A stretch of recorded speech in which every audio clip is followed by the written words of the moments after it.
how it's. The Mormon Church is just a big business. That is such a hard question, and one I think about every day, and one I never can come up with a good answer to. Human lore goes really hard.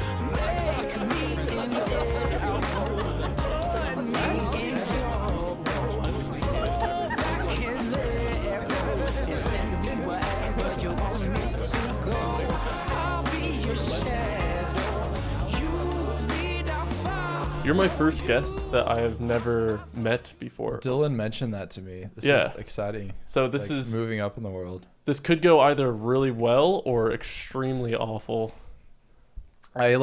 Especially because obviously I haven't heard your guys' podcast before. I have not the slightest clue what to expect, which I love. Well, good. Okay, cool. Yeah, because we don't even have a video out yet at the time of this recording. So we recorded 3 up in Post Falls in one day. I heard about the. That was the devastating. loss. That was actually awful. Sad. Yeah. So hopefully this picks up from here then. Yeah. Don't want to miss my beautiful takes that I have. Do you have beautiful takes? I have takes. Really, Trump versus Biden. Hot take. Ooh, that's a really good one. You turned down my headphones. I couldn't hear people. I want to wait till we're recording so my opinions can go online before I start saying my politics. Oh, it's recording? Yeah, Is this going in the episode? Oh yeah, sure. Oh, I don't know. On. Unless you don't want it to, we don't have to talk politics. You just said that you have some crazy takes. I don't know if they're exactly crazy, but they're takes. Do you have a controversial one? I don't know if it's as much controversial as it is. I'd say it's almost like a little. It's not like really conspiracy theory-esque, but it's just more of like a kind of like a. Do you like conspiracy theories? I do like conspiracy theories. Oh my gosh, my man! I don't believe in a lot of them, but I like them a lot. What's the craziest one you believe in?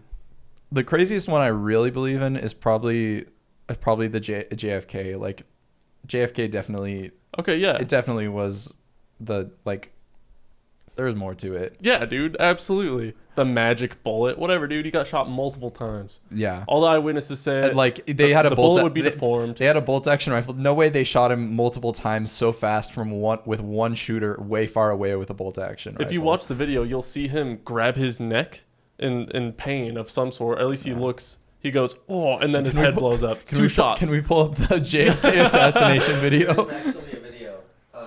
I have a TV to sit in my room doing nothing. We should put it up into the set somehow. We need to have a Jamie pull that up. Well, John is the Jamie. We were talking about that on the way over here, and instead of Jamie pull it up, we could say John whip it out. Hey. That could be his tagline. Instead of Jamie pull that up, it's John whip it out. Yeah, that's rad. Assassinat de John F. Kennedy. Are you watching the gore video right now? I understand, and I do wish to proceed. Yeah, put a slow-mo, zoom in on his face. You'll see him grab his neck. Can you put a vine boom the moment his head explodes? Like the Doge bonk.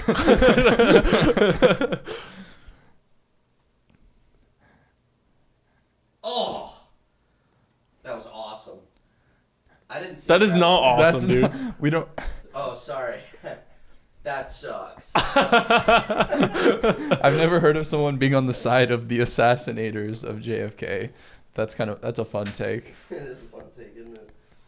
Wait, what was his? Lee Harvey Oswald was JFK's. Lee Harvey Oswald is the plant. Set up by the CIA. Totally didn't do it. Oh yeah, for sure. I think he could. I'm sure he could have been one of the shots, and he could have done it. Yeah. But I think there were other shooters, and I think it was definitely orchestrated by the CIA. And I feel like in our lifetimes we're gonna find out more about that. Didn't he die? I hope so. Didn't someone kill him later? Lee Harvey Oswald? Yeah. Yeah. He got killed. He probably killed himself in the back of the head with 3 shots of a shotgun. Yeah. That sounds about right. And then hanged himself. Yeah. Yeah. It's usually what happens to people who know things. The MLK assassinator, to this day, even to the King family, is I did not do it. Whoa. He claims he did not kill Martin. I'm sure he didn't, dude. Yeah. So going into conspiracy theories. Have you Oh heard of the Ronald Reagan assassination attempt guy? no, but I've seen the video where he gets shot and like all The guy who shot him Secret Service wrap or around shot him. at him got out of jail and is now releases love songs on Spotify. What? Yeah. Okay. What's his name? You gonna look him up? I don't know if it if you look up Ronald Reagan assassin love songs, it's an awesome search history. But they're kind of good too. I don't It's know. like Kanye West. What are your takes on Kanye? I think okay, so he's conspiracy wise, he went Christian mode, right? Yeah, no, he's like hardcore not Christian mode. Well, right, but what he said is if I ever disappear for a long while and come back and stop proclaiming the name of Jesus, then it's not me. Do you think? And then so he disappeared. We have a fake Kanye. I think we have a fake Kanye. Holy shit! I do really think that he's either a doppelganger or I don't know. There's that guy that imitates him on most extreme. Fiverr or Cameo. I'm sure, yeah, they could find somebody, dude, for sure. Fortnite balls. Yeah, that guy. You know that guy? No, I don't know Fortnite balls. Oh, I've actually hired him before. Majesty On Fiverr? On Cameo. Crazy. When okay. I ran for student body president at U of I this last semester, and I hired a Kanye impersonator to endorse me as Kanye. And then I got more hate than I expected from people who bitched about Kanye. Yeah. And then I was like, it's not Kanye, it's a Kanye impersonator. What do you want from me? What do you think about Kanye? I love his music. Okay. I think that video is really funny when he says George Bush doesn't care about black people. Nice. On live TV. I think that was a really funny video. I don't think I've seen that one, but that's pretty epic. They put him on like a charity live broadcast, and then they put him on air, and he just takes the mic and yells like, George Bush doesn't care about white people. And I don't remember the actor who voiced Shrek is right next to him and turns at him and is like, what? That's so rad. I think, I don't know, I am confused by Kanye because he's so all over the place. Yeah, well, I think that's why he's so awesome in a sense, right? Isn't that why people like him? Because he's crazy. He made Graduation. I really like that album. I don't know any of the names of any of the songs. So you got Kanye to impersonate you. How'd the election go? I lost. Yeah. No, I ran.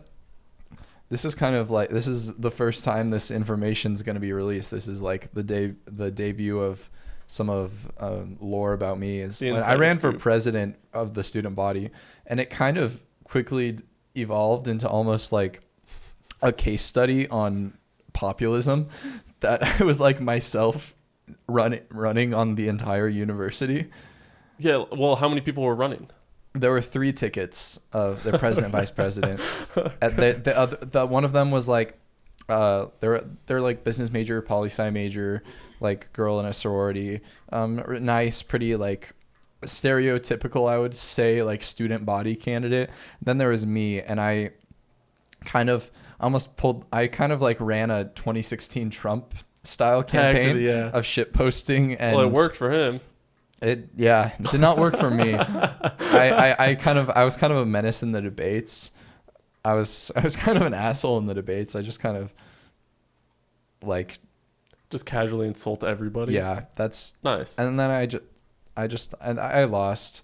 They didn't tell us what the vote count was, which I think is a little suspicious. Not to be a conspiracy theorist, but maybe we have our own little January 6th situation. Do you think it's bad to be a conspiracy theorist? No, I think it's good. I think it's good in general to be a doubter, because okay. I think it's always good to be skeptical. Yeah, absolutely. I agree. I grew up, my family was all really Mormon, and I am personally not Mormon. And my adventure from growing up to leaving that has kind of left me as a very skeptical person. Dude, okay, so growing up, my father was a pastor, Protestant, Christian, and except, so he was a pastor at a church, so we, we're kind of like the perfect Christian family, right? The Yeah. American dream, if you will. Man, wife, kids, but at home, he was a very narcissistic manipulator. Love my dad, he's forgiven, all that jazz. But, growing up, so he claimed to represent Jesus, yet he wasn't exactly loving in that way. So I kind of associated Christ with that. And so in the same way, I kind of, up until about a year ago, I distanced myself from Christianity as a whole. I have, for the most just kind of became very skeptical. Because of that very similar experience, I more or less kind of distanced myself from organized religion as a whole, because I find it pretty much as always ends up being just a way for people to amass power and wealth. It is, dude. And I don't know. I feel Influence. much more success like in my spirituality the more I am completely kind of independent in my study and reflection. Like, yeah, dude. I don't absolutely.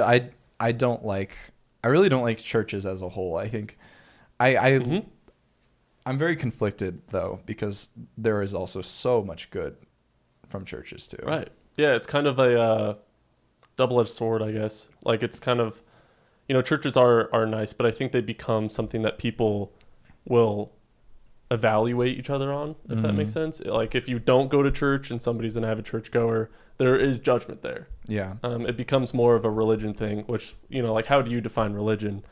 For me, it would be much more the man-made laws than it would be the actual spiritual aspect of it, and or, what would bring salvation, I suppose. I think the structuring of a church is kind of inherently like in conflict with like the whole point of it, having a person in charge of a bunch of other people who's just a guy. And I think that kind of takes away from the concept of worship when you have someone in a position of authority. I don't really agree with So you grew up that concept in a Mormon household then. When did you, it sounds like you denounced it? Yeah, I left when I was about, I left on paperwork on my 18th birthday, because you have to file like paperwork to leave. It's kind of crazy, because they have all your info and they'll keep following you and contacting you, and so you have to file notarize and all this shit. It's kind of a mess. But I probably around when I was 15 or 16, I started like seeing really major doctrinal issues, and I'm like, wait, that's just like a straight up lie. So where are you at then now, spiritually speaking?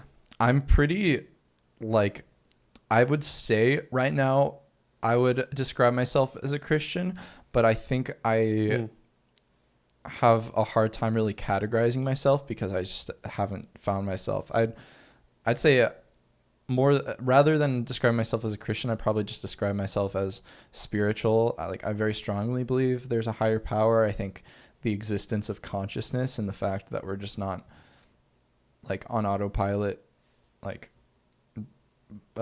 hunting and gathering and shit. I think the existence of like emotion and consciousness like implies the existence of a soul, and so I think there's definitely a higher being, higher power. I'm just kind of I'm in a middle of the road stage of finding that. So you mentioned, okay, so Mormonism, I have many friends that are Mormons. In fact, my best friend growing up, he comes from a Mormon family, a polygamous Mormon family, actually. Oh God. Yeah, it was being exposed to that as a child, it was pretty rad. Since then, his mother, one of the wives, right, has since broke off, and now proclaims the name Jesus, in a Christian manner, right? So it's kind of, I've been exposed to it as a kid. However, I don't know everything about it, especially the doctrines that they do teach. But you said that even at a young age, you found issues with it. Yeah, I found a lot of hypocrisy in it, which I think a lot of it wasn't Mormon specific. I think it was organized religion specific. I started seeing people like how you described in your childhood who would like proclaim the name of Jesus and proclaim all these like great spiritual things, and then they were just a dick and they were so mean. And then I made a friend at school who is gay and very atheist, and when I was going through some really hard times, they were like one of the most like Christ-like, helpful and charitable people I ever like had the pleasure of working with. So I was like, why is this person who like by like my religious standards is a bad person? Why are they worse than this old dude who on paper is going to the highest level of heaven, but is like abusive and a narcissist? And I started to get really disillusioned with the hypocrisy between, on paper, okay, so I've worn this guy, he wears the garments, the magical underwear, he takes the sacrament, he goes to the Mormon temples and all this stuff, but is a pretty objectively morally corrupt person, but technically is better than, and better in like the eyes of God. Yeah. And I got really disillusioned there first. And then I started reading and realizing like major like plot holes in the Bible and the Book of Mormon. Because the Book of Mormon really is it's like a DLC of the Bible. Right. Yeah. Like the whole premise is, hey, this group of people, like Bible times, Jerusalem, they left, they crossed the ocean, they're in North America now. It's that timeline. And it basically, it's just a DLC. It's just like an add-on. Yeah, so I've always been super intrigued in not only Mormonism, but every other religion. Before I ask you more about Mormonism, have you looked into any other religious texts at all to see if they hold any resemblance of truth? I haven't like read cover to cover like the Quran or like a lot of other religious texts. Most of my like non-Christian religious experience is like Wikipedia rabbit holes. The Constitution. Yeah. So that's very much like, that's something I want to explore. And most of my other religious experiences have been like checking out other just random Christian churches, random Protestant churches. All the different denominations. I think there's a Catholic sprinkled in here and there. So I haven't like, I haven't gone around yet to experience all the things I want to. Yeah, but I would love to like yeah. learn a lot more about, even like Eastern, like Buddhism and all like religions from around the world. Yeah, I went to Vietnam now. Oh, it's like 90% Buddhist. That's cool. That was really my first exposure to it. Right, it's definitely different, if you will. It was really cool to experience. I went to a city called Da Nang, Vietnam, and they have a like 30-story tall, big giant Lady Buddha up on a mountain that's overlooking the entire bay. Oh, that's cool. And then, like everybody has altars within their homes that are basically worshiping their ancestors and or like their grandparents that just passed away, any loved ones, right? And then what they do is they go and buy paper items that reflect a real item, like a paper phone. It looks like a phone, but it's paper, and they'll burn it at that altar so their family members can have it in the afterlife. Oh, whoa. Yeah. That's cool. It is cool. I don't know it's a cool idea. I don't personally believe in it. Yeah. I don't know their text at all, or what they really believe deeper than that, but it was really cool being at least surrounded by all of them. Mm-hmm. Yeah, I really want to like get more into that, go down those rabbit holes and learn more, because I find them all very interesting. I find I think a lot of religions, I like to think they can be described as different people from different times around the world are experiencing the same thing and are all trying to describe it. And they all are, if like, I'm not 100% sure there's a God, but assuming there's a God, all these people who are making these religions are experiencing that God and are trying their best to like put that onto paper. it's like we're sheep, right? That's at least how the Yeah. Bible describes us. We're sheep who need to worship. Yeah. We are beings made to worship, I think- and everybody finds whatever that is, whether it's themselves, money, or Yeah, well, it's so hard to whatever get through other life religious- without like a purpose, without a belief and of something greater. Because like, if you just believe that you die and that's it, then it makes it really hard to have a reason to keep going. Yeah, during it does, life. dude. Yeah. When it comes to purpose, do you think that there is one specific purpose for you? I am so into music. I'm a music major, and I think my purpose, well, like in general terms, I just want to have a net good, because I think, like, if I died tomorrow before I found a religion, no matter what, there's an all-powerful good God. If I tried my best to do a net good, it'll work out for me, is my belief. So I decided pretty early on that I wanted to do with my life, what I wanted to do was do the greatest net good I can possibly do over the course of my life. And how I think I can do that is by being a music teacher, because that's what I am good at, and I can make a big difference on a lot of kids' lives. What do you think good is, and why is good good? That is such a hard question, and one I think about every day, and one I never can come up with a good answer to. That's funny. I say a good answer to. Oh, can you try and answer it? Yeah, I will try. Okay. I think so many things to say about that. I just spent the last 2 nights studying it because I was like, why, especially when it comes to the Christian morals, like why do we believe, or why can we trust what God says is good? Right? I think you can have different definitions of good depending on if you're viewing it through a Christian or religious, or just a purely like science-based, like Darwinistic explanation. But I think there's overlaps between those three that like are pretty universal. Yeah. You know, don't murder is both something a Christian commandment and something that is good for the sake of the continuation of the human species, right, and the emotions of the people around you. So I think in general, doing things that promote welfare for people around you and the continuation of the well-being of the people around you, that begs the question of what is well-being. And well, yeah, are people inherently valuable? Oh yeah. If there's 8 billion of us, it's not like we need to be worried about the, continuation of mankind. Why don't we just Why don't we? Because Why don't we just kill everybody? Because even if there's 8 billion, every single one of those is a person who's had a life and experience and consciousness just like you and me.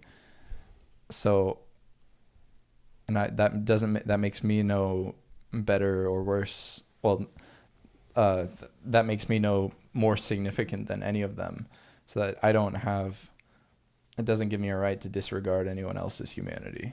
Well, that crosses out Darwinism then, right? Because that's the whole strongest of the fittest, or what? How do you say that? Oh, survival of the fittest. Like if I'm bigger and stronger, yeah, and there's one coconut between the two of us, you're dead, dude. Yeah. So like, yeah. So that there's like there's moral principles that like can apply, which is just like basic survival, like shit, like, and then like with that, like, don't do incest, don't do like bad things like that will mess up the genes and gene pools and make you just sick and whatnot. Yeah. And then for building society, I think that also requires like moral guidelines. And I think being a good person in a lifetime is helping to do things that contribute to people who are a healthy part of the kind of societies that we build. Yeah. Whoa. Cool.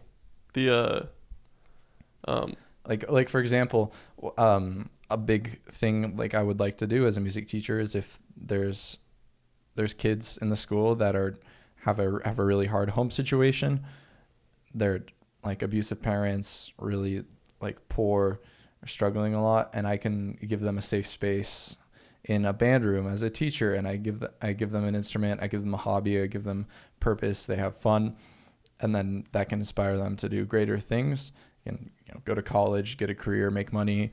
And I would say that is more objectively good than if they were to spend their life trapped in a cycle of poverty and abuse.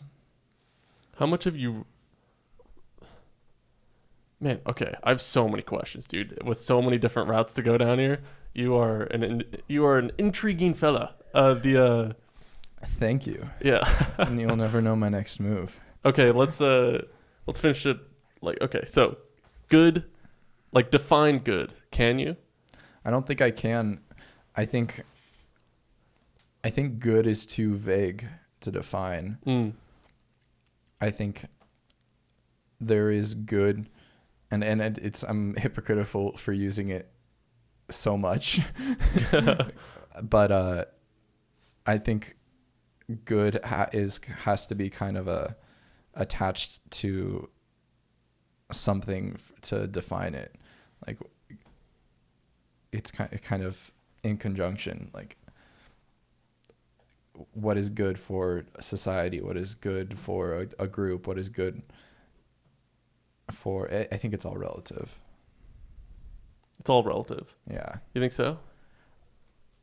Do you think so? Because that's a big argument for Christianity, or against it even, whether morality is objective or subjective. And if it's going to be objective, then there needs to be some sort of higher authority that dictates that, right? Mm-hmm. It's interesting the amount of cultural morals that we have that root from Christianity. Well, here in America especially, yeah. And then you can, and looking at different Christian morals and then seeing how a lot of those are beneficial to a stable society, Christian morals, you can have it's worked, a lot of really relatively stable societies have been built off the family units, the Western world. Yeah, that's how our culture came about it, regardless of whether people agree or disagree with it. And there's a lot of I think the 10 Commandments as a whole tend to be pretty objectively something that benefits society. Yeah. Don't dishonesty, don't covet thy neighbor's wife, don't lie, don't kill, whatever. I think there's a lot more intersection between what is good for mankind and what is defined as good by the Bible. I saw a really cool thing touching on how Christianity, or at least a lot of these nations that seem to be extremely wealthy, not all of them, like China, I don't think is based off of Christianity in whatever way, but they're wealthy now and developed. But the idea is that Christianity is actually what led to the scientific revolution, if you will, the Enlightenment and all that.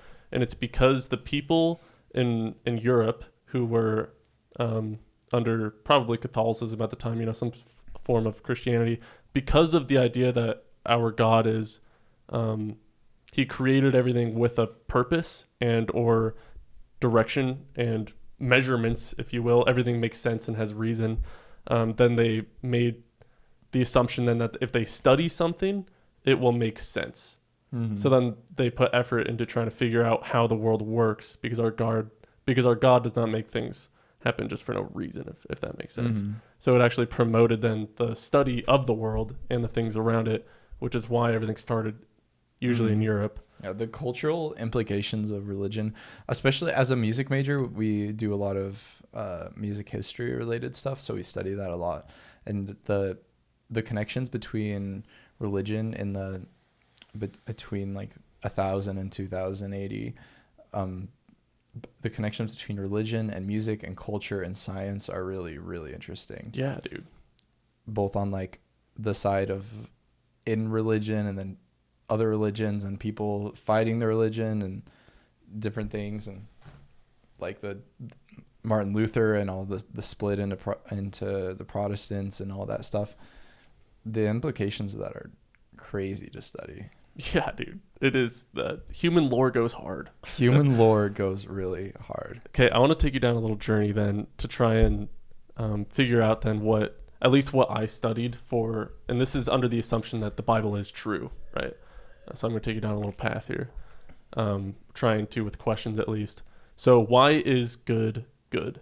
So the Bible, it claims that God is good, right? So then can those two words be interchangeable? Can you switch them? Can you put God equals good? I don't know. What do you think? Can you put God equals good? So like, in here's the thing. context of assuming Bible is true. Under that assumption, yeah. Under the assumption that Bible is true, then yeah, that's more So- or less that follows the. And that's an answer I get for a lot of things from Christians, which really bugs me. They will just say, because God said so. And there's no, in the same way the old Europeans would have been like, no, there's definitely context to why the sky is blue, for instance. Our God has context of why things are the way they are, including why good is good and evil is evil. And it was really cool. So I was going down my little study sesh, and basically what it came down to is looking into the Bible and what it says. The only thing that God describes as good, at least from my research, was actually all within the first chapter of the Bible, and it was all creation. And he described his creation as good. So then we can go into, well, how does God define good? It's usually him talking about himself or Jesus or somebody describing how good God is, right, with different attributes, which then you can look at like the fruits of the Spirit, because if we are supposed to reflect him in our image, it would be describing the good fruits that come from him. So it's like, what is good? It's like love, joy, all the other stuff, patience, right? And basically he called creation good because it reflected his good nature, which is really cool in my opinion. So then the fall happened. Adam and Eve ate of the apple. I don't think it's an actual apple. I don't think anybody knows. But then basically what happened? Sin entered the world, and this is really cool because so then the world no longer reflected God's goodness, which is what caused the divide, right? And then here's a really cool thought that I had yesterday, and I was like, no way. Are there any original sins? Like, oh, no one's done this before. Like an evil that Like is achievement new. unlocked. Oh, Sure. Like all of evil consists within the confines of God's good creation. All of it is a distortion of what God created. There is no evil outside of what is created. So evil then is just a distortion of what God's creation was intended to be, which means good defined would be what our purpose, or rather intended state of being was, which was being right with God. Good is default, and not good is when something gets askew from default. So like evil then is just the distortion of what we were supposed to be, which is good. So good meaning just right with God. So anything God deems as himself, if you will, then that is what makes good. But then you can question it further, like, well, in what, if our God is, if God is infinite, right, then he could have technically made this reality, this physical world, if you will, in infinite different ways, right?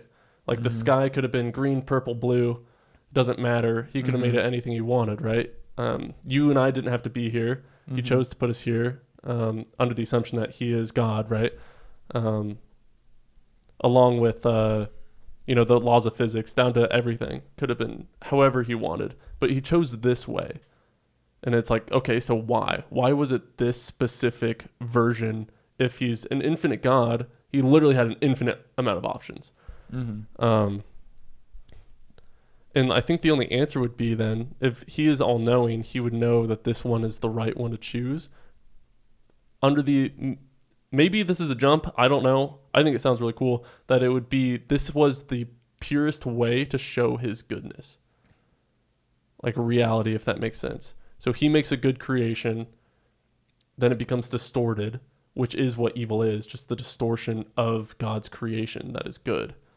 Yeah, so there's my little rant. I thought that was so cool, dude. So like, what is good then? It's literally just such a God is good. It just goes back to that answer, but now it's contextualized, which is what I wanted. Mm-hmm. That is, good is such a fascinating word. Just so it's something I don't think I'll ever be able to really wrap my head around. Yeah, dude. Yeah. And every time I think about it, I think about applying a different context to it, and then I'm like, oh shit, there's like, I've missed a whole world of options for what could be good. I don't know. I just push carts at Winco, man. Is that where you work? Yeah. Nice, dude. Heck yeah. And I'm objectively good at it. You know, I can define good as me when I'm on the clock at Winco. Do you think what do you think about truth? Because it seems like what it is you've the skeptical mind, the betrayal almost of finding out that what you do believe in or has been told to believe in doesn't exactly seem to add up. It's kind of a I don't know. I like really blunt truth. I like being very straight up and straightforward, and you know, no beating around the bush, just getting right to it. So I like, and I think that kind of grew with my skepticism as like a kid growing up Mormon and growing up in this very specific environment, and then plunging myself into a quite opposite environment and quite opposite belief system and growing really skeptical. I started really valuing my time and speaking in terms of very factually, like, this is how this is. I'm not gonna spend my time to like. Do you think there can be more than one truth? It's a good question. I think it depends on how you define truth. Well, wouldn't truth entail there would be only one definition of truth? Because what is the true definition of truth? Something that is factual. I think there can be two separate things that are true. Think of a vending machine. Okay. You want to buy some corn nuts, right? Oh yeah, dude. You know, they have the my mouth is you're in the vending machine and you're trying to buy some barbecue corn nuts. I could really, those are so good. But sorry, I digress. And you see the corn nuts are in B6 on the vending machine. The corn nuts are also in B7. So the truth, when you ask, where are the corn nuts? The corn nuts are in B6, but there's also a second truth. The corn nuts exist in B7. But that's not two truths. That's just one truth, that the corn nuts are both in. And what's the difference between two truths and one truth with two options? Well, it's not two truths. Like if they're, that's just saying two different facts kind of thing. But it all falls under the same umbrella of truth. So are you asking if truth can exist, or two truths that have different... Can two truths that contradict each other be truth? Oh, no. I think that's just a paradox. Okay. No. No? No. So, okay. So, like, I don't know where I'm taking this now. Let's go back to the Mormon stuff. Oh, sure. Commercial break? Yeah, sure. Really? Do you guys have a sponsor?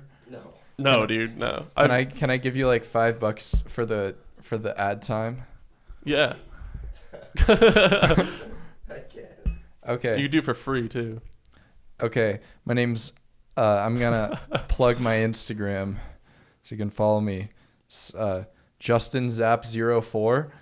I have an album out on Spotify, and you should listen to it. It's fire. It's really good. It's not that good, but you should listen to it. I need to break even from the streaming royalties to pay for the licensing. Please listen to it, pretty please. All right, that's my commercial. We can link all your stuff. Yeah. You can leak it all? Link it? Oh, link it. I was like,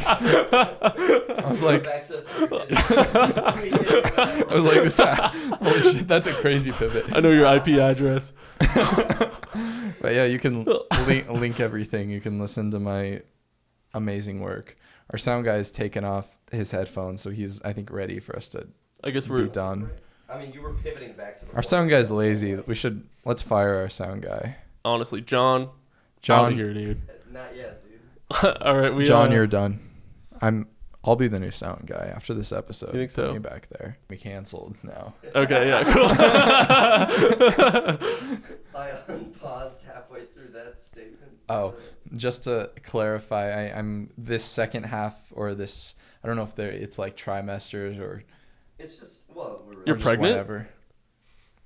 Boy preggers. Bingo. What I was saying was I'm going to start saying things that'll get me canceled or die trying. Okay. What do you think about 9/11? Oh, dude, inside job. Yeah. Oh my gosh, are you kidding me? George W. Bush knew it was going to happen. I don't think George Bush necessarily knew what was going to happen. I don't think he's smart enough. I think it was a more maybe he didn't need to know if it was going to happen. Have you heard that man speak? I don't think. Okay. I don't think George Bush was necessarily responsible for it. I genuinely think when they like whispered into his ear, they hit the second building. I think that he was genuinely didn't know that was going to happen. I think it was more. I think like the CIA did that or something. Well, Alex Jones literally named Osama bin Laden and said that they were going to fly planes into the World Trade Center before 9/11. Alex Jones, I think he's batshit crazy, but like especially with like the Sandy Hook stuff. Yeah. And I think it's good he gets held accountable for like saying things that are like pretty objective, like things that are pretty distressing to people, but also I'm a big free speech advocate, and I think even if something's pretty bad, you should be able to say it online if you want. I think Alex Jones is crazy because of what he does, in the sense of he's always trying to uncover what secrets lay behind people with power and influence, right? And he finds things sometimes, and it makes you distrust reality so much that it gets tricky to navigate. And so he sounds bonkers, but he's been right about quite a few things. Yeah. The Sandy Hook stuff, I would argue, like, really crazy when he's wrong, though. Is the problem. Well, yeah, that's the Sandy problem Hook stuff with the conspiracies. The Sandy Hook thing, I would argue, is more of because of what he has been able to uncover and show truth, show the light of some sort of secret, if you will. He is absolutely somebody that they want to silence. And so the Sandy Hook, it makes sense then if they try and frame him, not in the sense that he didn't do it, but rather convince him that that is true. So then when he goes and does that, then they have a leg to stand on to take him down. Mm-hmm. So is it horrible? Yeah. Did you see he got he has like a in the billions of dollars lawsuit against him and whatnot? Yeah, dude, he has no money for the rest of his life. Yeah, super cooked. Yep, absolutely. But yeah, the water did turn the frogs gay. 9/11, he literally named Osama bin Laden and said that he would fly planes into the towers. So I watched the interview. I definitely the way I go back and forth on the way the towers fell.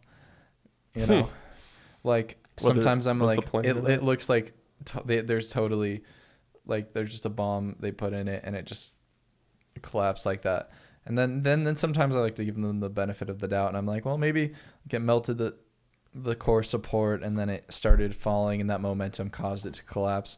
But also, I think they just really wanted to invade Iraq.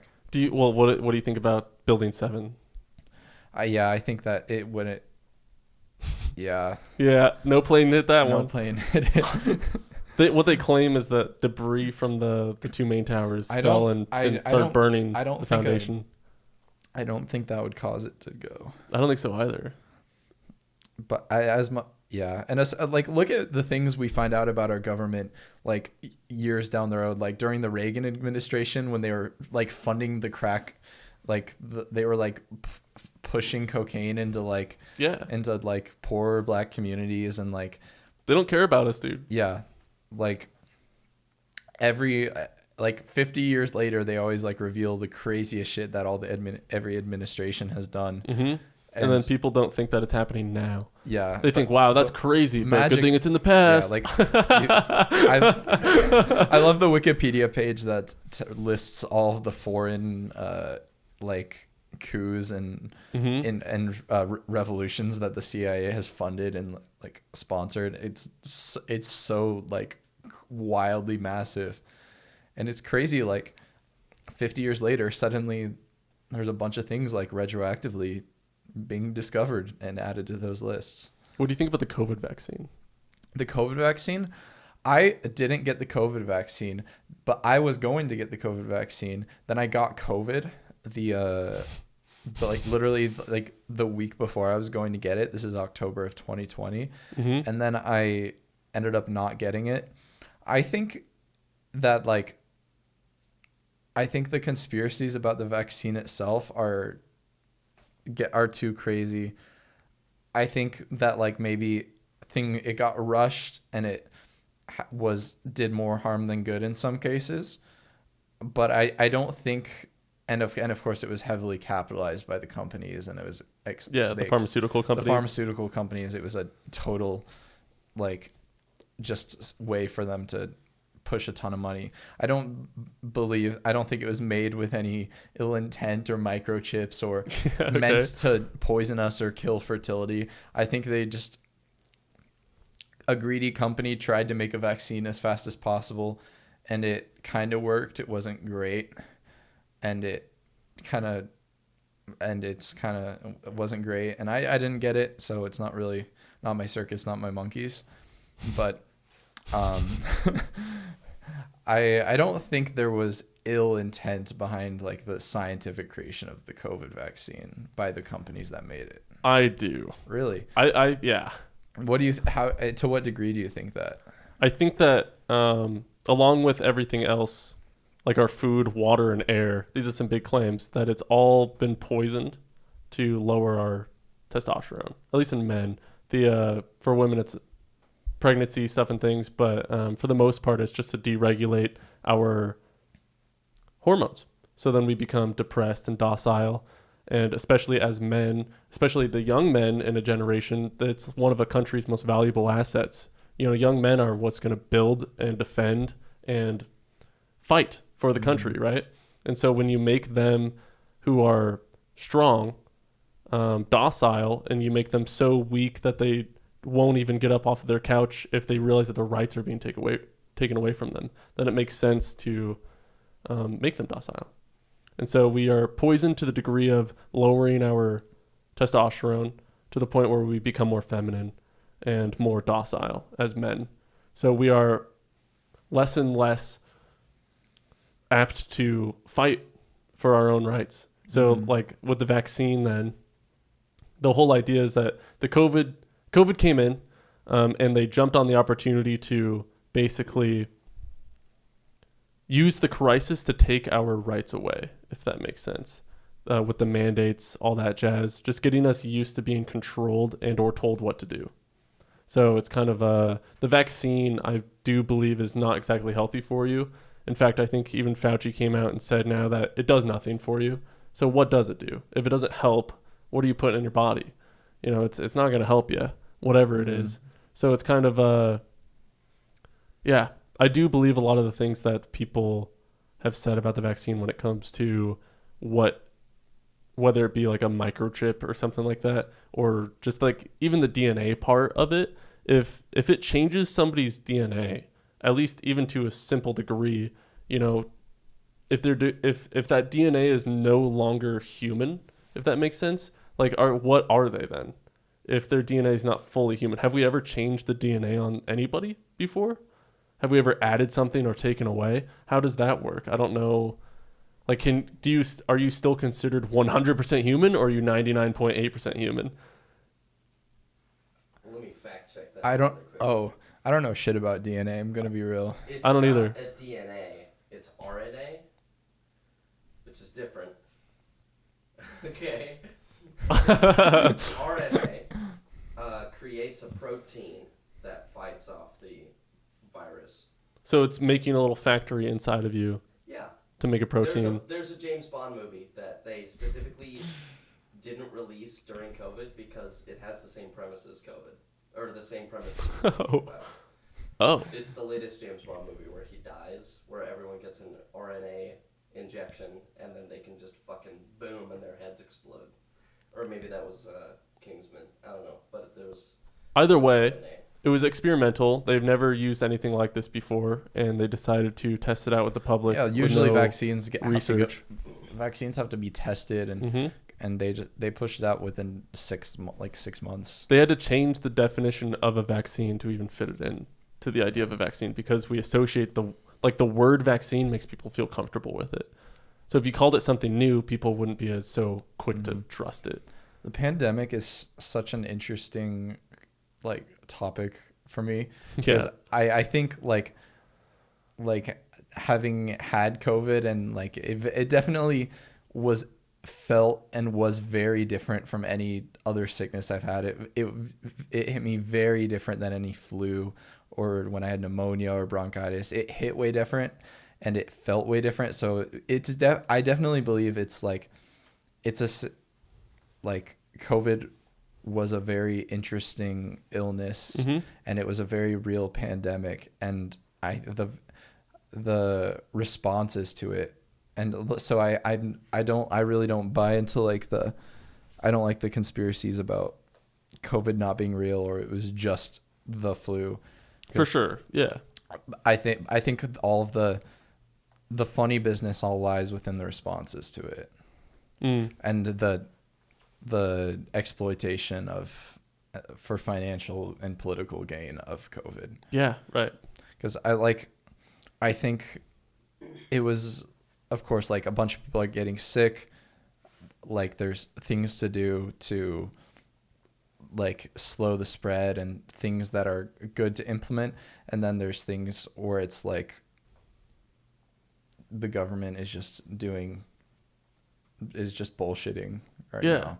I think Fauci came out and said he made it all up when it comes to the masks, the 6 feet I saw apart, all that jazz. He a few weeks ago he took back the social distancing thing. Yeah. That was just I think that was also, they wanted to appear confident in their ability to govern, and they wanted to act like they knew what was going on and what they were doing, and they were willing to just be straight up dishonest rather than admit they don't know what they're doing. Yeah, sure. Because I think a big part of maintaining a government that has political and social control is either the actuality of, or illusion of, loads of confidence. That's why so Trump and Biden, I think I really don't like Joe Biden, because obviously he's just a weak, frail guy. He's about to crumble into dust. And so he it very much gives the US a kind of a spineless look. Yeah. And then you have Trump, who gives the US almost a more McCarthyism-esque intense foreign policy look, and then that makes things. And I think both of those are, and that, first of all, both of them are owned by big money. Both of them do things in the interest of very rich people, and I think, and I don't like either of them. But I think governments, and I tend to, how do I say this? tend to become tyrannical and Yeah, or I think on this scale, corrupt? it's pretty much a government of this scale with this much money and power is pretty much guaranteed to be tyrannical. Just different faces in front of it. Yeah, do you think America is still free? I don't think America has ever been free, and I don't think it's possible to have a free society, because a free society would be lawless anarchy. Okay, yeah. Like, if pure freedom would be the most dangerous, unhappy shit show. It'd be like, survival of the purge. fittest. So like the happiness and freedom of our society kind of depends on people giving up some of their options to do things, giving away some of their freedoms, voluntarily not, fucking killing people and raping people and doing and looting and stealing shit, because to maintain a stable society. So I think like laws are very necessary and people have to obey rules, but at the same time, when it becomes systematically oppressive against people, where people don't realize that they're giving up responsibilities, that's when it starts to get kind of tyrannical and like dystopian, when people don't even realize what they're not getting. They're being born into a system of being forced to believe a certain way and labor their whole life and not have any options. Do you think that a utopia is possible? No. I think unless they somehow like dumb humanity way down or something, and they give us all like lead paint and we become like zombies. There's always going to be some asshole who leads a revolution, and I think societies are kind of doomed to fail. I think inevitably civil wars will happen. People will disagree over big fundamental things. People will fight. People will revolt. People will overthrow the government. And I think that's just going to happen over and over again as long as humans exist. Why, though? I guess then it goes back to the different perspectives of like... Humans are so diverse at this point, and it's... Unless suddenly like humanity devolves down into like just a few dozen people left, you're never going to have people not disagreeing about core fundamentals, because while pretty much most people can agree on the morality of like don't kill people, don't do this, like very basic stuff, a lot of people disagree on other moral things that are not, that do vary from like religion to religion and stuff, that are hard contrasts. So as long as people are disagreeing, then I think there's no way that you can have any kind of utopia. So do you think, okay, what about the deep state? The deep state. Yeah. Illuminati. You define deep state. Like, okay, there is a shadow government that rules and kind of orchestrates the movement of the entire world towards one essential goal. Do you think their belief is that goal is like they want the New World Order, they want like a globalism thing? Yeah. But I think that all entails to fulfilling biblical prophecy. At least that's where then I would move it forward after that. I think the goal right now is absolutely pointing it towards that direction, the New World Order. I think that I don't like believe in like the Illuminati deep state. I think it's a more surface level in my belief, but I think it's the money talking. I think it's the big corporations are becoming so big, and the people in charge of the big money decisions are becoming so distant from what they're actually doing, that they are really the ones who run the government and do everything, and they are really distant from the effects of their actions. So how do you explain something like Bud Light, for example, where they lost all of those, or they lost at least the potentials of all the money after they from the LGBT ad Yeah. campaign. I think so, yeah. Like, how do I? Because then they lost on. So they were not the first company to do that. They own a bunch of other chains, and people jumped to like other beers companies that they own. I guess. And then there's like BlackRock manages assets and all of those. You know about companies BlackRock regardless. and Vanguard and all that? Yeah, State Street. Like the same like 3 financial like giants are gonna control it all anyways. So why do those giant corporations, the one that owns everything, right? Because even Vanguard and BlackRock, they own each other. So it's literally one giant monopoly for 80% of the companies that exist on this globe, at least in America, right? So it's like, why do they purposefully push that specific agenda? I think it's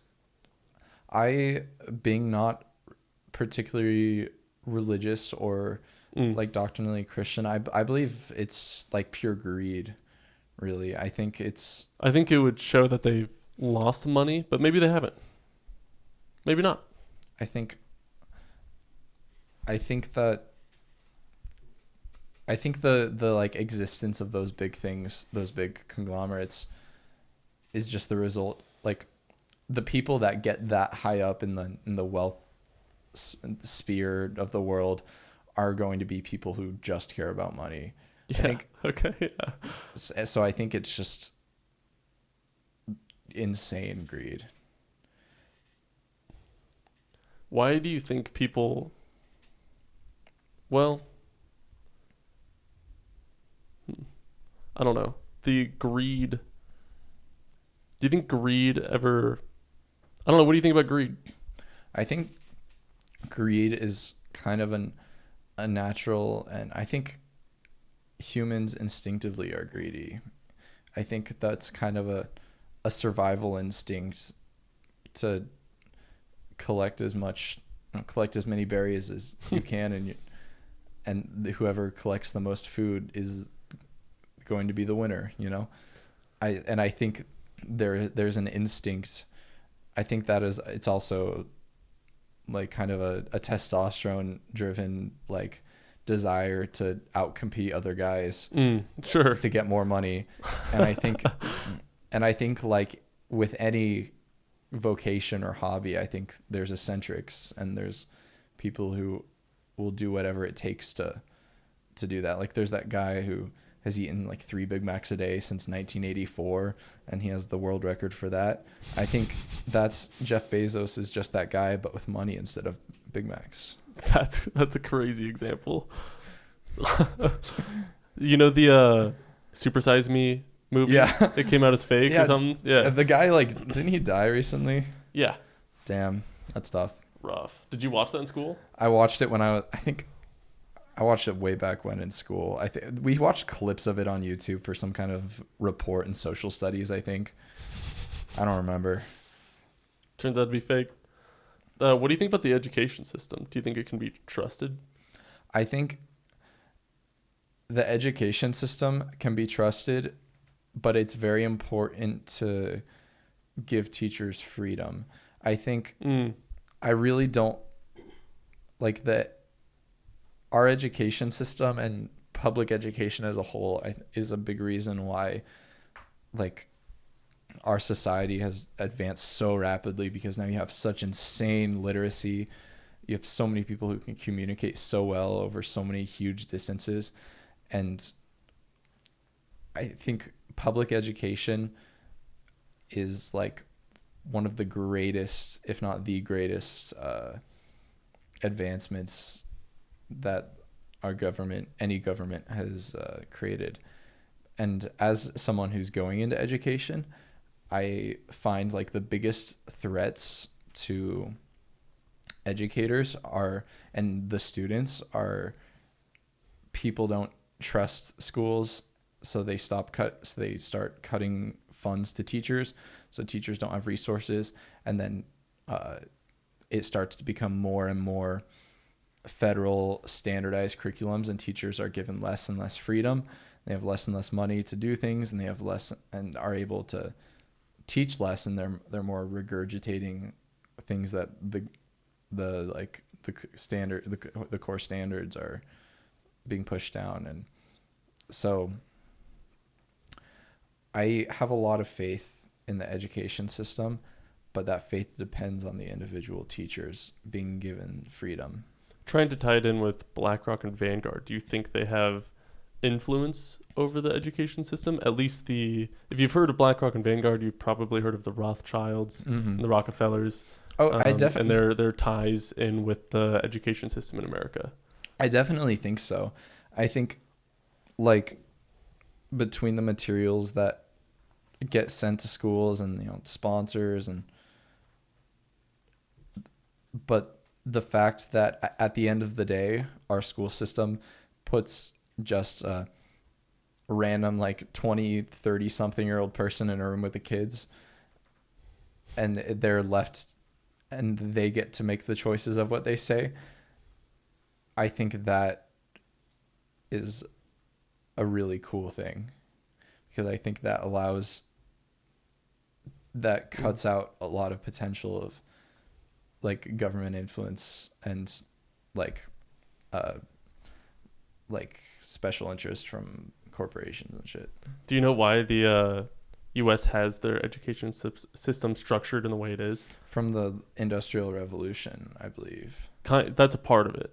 At least, maybe you can fact check me on this, but I think it was. Come on, John. Oh, wake up! I'm asleep. I want to say it was Lithuania. It was one of the Balkan countries, or the Baltic countries. What about it? Basically, they had an issue in war, where their soldiers would no longer follow orders. They would give them the whistle to run in, and they would turn around, run, and go, and I have things to live for.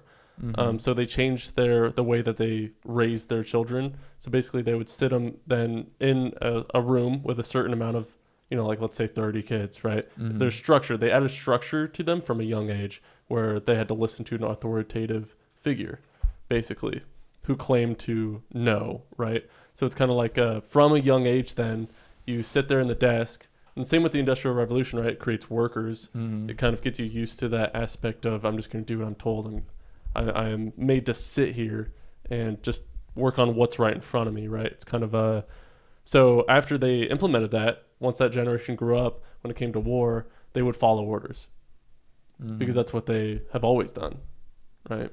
It's kind of you need to maintain a society that is so large and complicated, and we're in a room with LED lights and plastics. We are so many in such a large and complicated society that can't really exist without a workforce of followers, really, and having such huge scales of mass production that are necessary to maintain the lifestyle that pretty much everyone in our society has. You can't maintain our society without a workforce that is kind of a follower, that is a kind of a sheep. Yeah, and right. If everyone is a free soul, then we're not going to get any shit done. At least life would be less comfortable. So that's that is kind of almost, in a sense, how we're already kind of utopian. But I still think the education system for our society is about as has potential to be as good as it gets. How trustworthy do you think history is? History class, let's say. All of my history classes were very, very different based on the political views of the individual teachers, okay, yeah. Which I actually liked. I loved, because I had history teachers of all different perspectives. Mm-hmm. My senior year, I went back and forth between really conservative and really liberal history teachers, and I really enjoyed that, because sure, we had the textbooks and core standards, but at the end of the day, this dude who's just been working and has a family and is just a random guy in my town kind of gets it's really up to him, the perspective that we get, and not up to the government or anyone else. So Well, yeah. I actually I enjoyed it because it basically forced me to sit and listen to different perspectives, because the way our education system works just gives plenty of freedom to these just random people. So you're putting importance then on different perspectives. Yeah, Like, what do I you, think surrounding yourselves with diversity of thought is always really important. awesome, dude. Awesome. Why do you think that's important? I think echo chambers are really dangerous headspaces to be in. I think if you don't surround yourself with opinions that can disagree or potentially even poke holes in your own logic, then you'll never be willing to accept when you're wrong, which is very dangerous. Because you can't grow, you can't build. Bringing it back to truth, then it's kind of that's what I've always been a staunch, like, there's only one truth kind of thing, right? And my argument for that would be like trying to find truth. If you're like, you always want to try and poke holes in things, right? New ideas, all sorts of different perspectives. Because ultimately, if something is truth, then it shouldn't be able to be poked through, if you will. You should be able to poke it, but it should all come back to being. Stay in one piece. Yeah, right. It shouldn't be able to be picked apart. So it's kind of like, have you continued to? It seems like you continue to seek truth, whatever that is. Like, what have you? Let's say, back to the Book of Mormon and the Bible and all that. What have you kept from it? What have I kept from it? A lot of what I've kept from it isn't the actual contents of it, and more what I discovered when I was finding problems with the contents of it. Okay, yeah. Because through all my childhood, I was just like, yeah, this is true. I just read it and was like, that makes sense. Yeah. Once I started really looking at the logic and the concept of truth and realizing this is impossible for this to line up. This can't work. This is a straight up fallacy. Once I started doing that, I more took away the ability to do that rather than anything in those books. Like, I still have a lot of the same like morals that were taught in there. Sure. Like, I mean, not all of the same, but like pretty general ones that I would have learned either way. Don't murder somebody. If I was in an atheist household, I would have learned the same ones regardless. But just culturally, the cultural ones. Yeah. There's still a lot about me that, like, subconsciously, that's still like kind of the way I end up like feeling comfortable talking to strangers sometimes, or like there's some Mormon habits that I still have, but I don't know. Well, yeah. What are some of the fallacies that you found? So there's this, whip it out, John. There's this document called the CES letter that this guy made like 20 years ago when he started discovering like problems that he had with the church, and he was like, wait, this doesn't line up. So the CES is the church educational system. It's like the seminary, the Mormon class that meets early in the morning. Right. Yeah.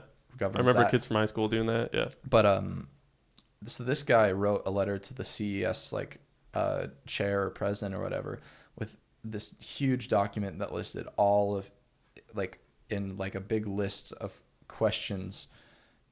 He did like a Martin Luther. Yeah, it was like Martin Luther's 95 like poster. Let me pull it up on my phone because our sound guy's useless and I hate him. Come on, John. What do I pay you for? Dude, don't. I wish the camera could see how stupid he looks. Yeah. Boo. Sorry, guys. I'm looking at it right now. Letters. I'm pulling it up real quick. Well, I whipped it out. Well, I don't remember asking. This is a recording. So it's like structured like Let me get to the beginning. Oh. Okay, so this isn't the beginning yet. Okay, so number 1, what are 1769 King James Version edition errors doing in the Book of Mormon, a purported ancient text? Errors which are unique to the 1769 edition that Joseph Smith owned. And then those numbers are citations, and then Whoa. Number 2, when King James translators were translating the KJV Bible between 1604 and 1611, it occasionally put in their own words. And why does this exist in the Book of Mormon? And it's basically a 138-page list of questions that just cite all sorts of contradictions between the Book of Mormon and the Bible, the Book of Mormon in itself. It cites like really fucked up things that Joseph Smith did or Brigham Young did, or like things that are just like straight up not true. And then they have lots of graphics to illustrate it. And Well, Mormonism too, from what I know, which is very little, there's a secret like hierarchy to it, right? You like raise up the ranks, I think, and then at some of the higher ranks, there is you learn more. It's not like a secret. Well, there are secrets when you. The hierarchy isn't really secret. Like once you become the leader of a congregation, then maybe you'll be called to be like the leader of like a local area, and then you could be a local 70, which is like the more like it's like being elected to like the state legislature, and then you like you can just move up in leadership positions like as if it was a company, and that's all public. But that there's also like rituals and stuff that happen in the Mormon temple that are secret. Whoa. Yeah. And like, have you been a part of any of them? I left before I got to do the secret stuff, but whoa. More basically, Joseph Smith, he was a Freemason, and he ended up just taking a bunch of he took a bunch of Masonic rituals and tweaked them a bit and made them so there's secret handshakes and code words and stuff, and he basically took Masonic rituals and changed them up a bit and put them as like the secret things in the temple that go down. The Freemasons, they intrigue me so much. I want to learn more about them. My grandpa's brother was a Freemason. I never knew him. That's all I know, I guess. But so it's just kind of when it comes to the deep state and all that, right? The Freemasons are tied into all of it, especially when it comes to the Illuminati and everything like that. They're supposedly just a branch of the Freemasons, right? And that is absolutely much more of a secretive thing. The Freemasons, along with a lot of the other religions around the world, I would argue, go off of the basis of, have you ever heard it where it's like the best lie is a half-truth? Yeah, I would argue that most other religions, including Freemasonry especially, kind of goes under that guide, right? Because I think their biggest message is that everybody can have their own way. It's just like, so you come in and then you can worship whatever you want, right? So like Jesus included. So it's like it's quote unquote good, I think. What do you find, John? So you mentioned the Freemason logo in the South Pole. Oh yeah. Yeah, that was because this guy, Sir Ernest Shackleton, was a Freemason. Crazy. Okay. Quested to the South Pole, so it was like he was one of the first guys to go there. That's why you would have seen that. Makes sense, dude. The Freemasons, they're everywhere. They are. Driving into Pullman from Lewiston, I did that this morning. There's a Freemason lodge. They're in every town in the U.S. We gotta go to one. You want to go?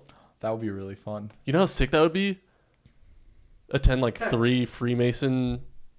Well, I don't know what they do. Don't they have to don't you have to get like invited by one? I don't know. Can we not just walk in and? I mean, we could try. They might. Walk in. John, how do we? If it's Freemasonry, it should be. John, how do we become a Freemason? Pull it up. Look it up. Look it up. Let me whip that out. This is why we pay you. You know, it's like, why do you think there's so much symbolism within our currency? Oh yeah, especially on our dollar bills. The dollar bill goes crazy. Goes mad crazy. They were all Freemasons. Literally, the Illuminati like pyramid with the eye. It's on one of our dollar bills. I don't know. To me, that screams way more legitimacy. Somehow they're able to put it right in front of us, and we don't see it. Be a Freemason. Start your journey. Not just a man, a Mason. Guys, we can become Mason brothers. That crazy, unexpected turn of the podcast. What do you think about Freemasons? Or I don't know much Freemasonry? about them. I read the Wikipedia page, looked at some websites, and then I had some better thing to do. So I think there's like, I found more like openness about what they do online the more I read. There's still also a lot of confusion about what they actually do. Yeah, there is. Yeah, there always is. It's very diluted or polluted, I guess, what they do or how they operate. What you find, John? This is so wacky. Yeah, read it out loud so the mics can pick it up. Looking at the website, it's their catchphrase, their thing is not just a man, a Mason. Like what? Like that goes hard, dude. This is they what do they believe? The 3 tenets of Freemasonry include brotherly love, devotion to and caring for each other and our community. Right. Then relief, concern for and selfless giving to those in distress. It's all about love. Truth, using knowledge, honesty, and understanding to build ourselves into better men. I don't think women are allowed to be Masons. No. It's a fraternity. Like, oh. It's like a social fraternity thing. What's a Masonic lodge? There's a lodge in every single city in the U.S. It appears, to my limited knowledge, to be like just like a group about like men bettering themselves and becoming. Yeah. What the fuck? Which is it is I'm cool. looking at a photo right now that's like a picture of the room inside of like a lodge, and it's got 3 big chairs up against a wall, like 3 throned individuals in a room with an open floor and a bunch of chairs on the sides. Like most Freemasons, you know. I wish you guys could see this. This is so wacky. Save, I could put it up on the YouTube video if you like keep it tabbed, you know, keep your Google, keep the tabs open. The same with that Mormon CS letter. Yeah, that's up here. Cool. The what was I gonna say? Oh yeah, like attached to all the conspiracy theories, I would argue that eventually they, you know, like obviously not every Freemason guy is a Satanist or whatever, or a big secret cult leader. You know, most of them I'm sure just attend, you know, for the brotherhood, if you will, just they're regular people who do whatever. But I think they do have a hierarchy, and it gets more and more secretive as it goes up. And then, you know, it's just how far does it go kind of whatever thing. Like conspiracy exists within it isn't because of the inherent nature of the Freemasonry, or I think it just might be because of the networking between the guys in it. Oh, yeah, okay. I think, you know, your network is your net worth. And I think it might... That's cool. That's a cool saying. I don't think it might... I don't... Like, again, I don't know for the record, so don't quote me on it. But I think it might not be like the Freemasonry. I think that might just be a wholesome men becoming better men thing. And through the connections that they make in that's when shit gets real. Yeah. There's a Masonic journey. There's degrees. Yeah, there's 3 official ones, but like unofficially it goes up to 33. Dude knows more about it. 33 is a symbolic number. Look up the meaning of 33 biblically, I think. Okay. Yeah. No need to get sassy with us. Come on, John. Do you want a job or not? In the Bible, the number 33 is considered significant and symbol. Okay, That's how old Jesus was when he died, was it not? Yeah, dude. Oh. The word amen in Hebrew has a gematria of 33, which means let it be. When God promised Abraham that he would have a child, it was the 33rd time Abraham's name was mentioned in the Bible. Abraham was also 99 years old when he had the child.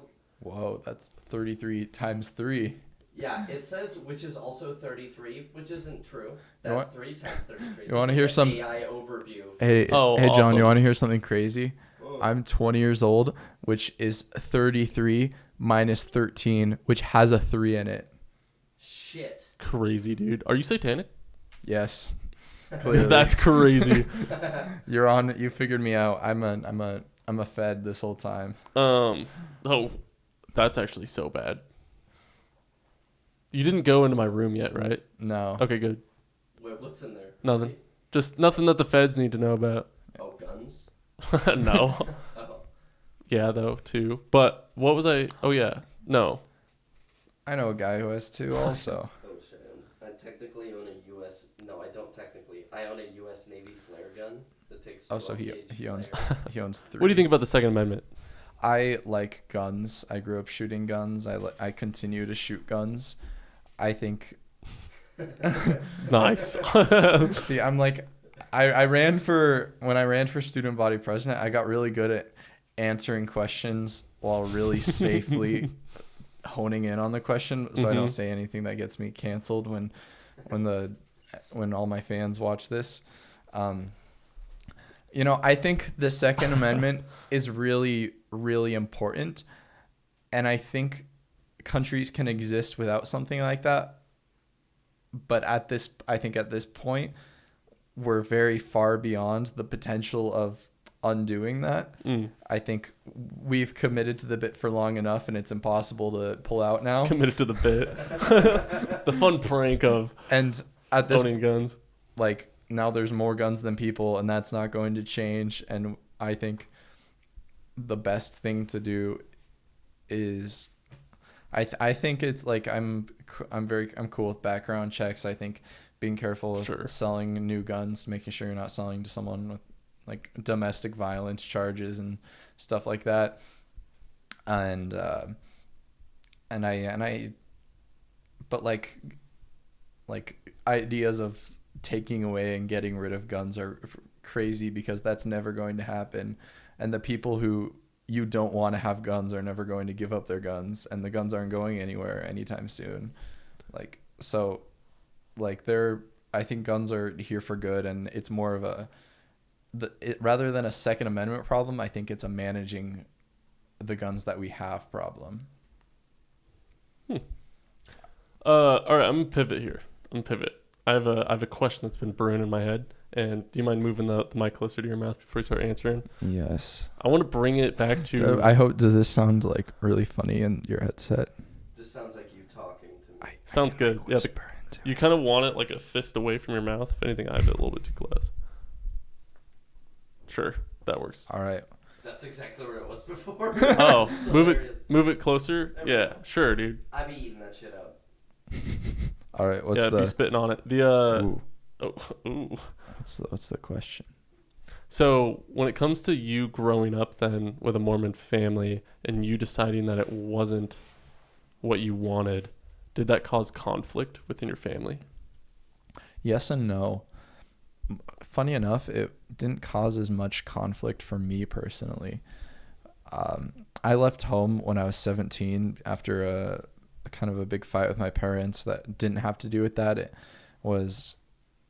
I just was like, they were just kind of mad at me in general for being a sassy, rebellious teen and whatnot. Then they were like, you need to cut off your hair, because I was growing out my hair at that point. And or else they were going to not let me drive anymore. So I moved out closer to the high school into my brother's attic. Whoa. In case they were going to try to take away my driving privileges, which ended up not happening. So I just kind of won. But after I moved out, I then left the church very quietly on my own. I didn't talk to them about it. My mom or both my parents would like hit me up like, "Hey, are you going to church? Have you been going to seminary? Have you been doing this and that? Have you applied to BYU?" And I would just be like, "Yep." And it wasn't true. And eventually my parents were like concerned about me going to church, so they asked like the record keeper for our church about like, "Hey, has he like switched into this new congregation that students are supposed to be in?"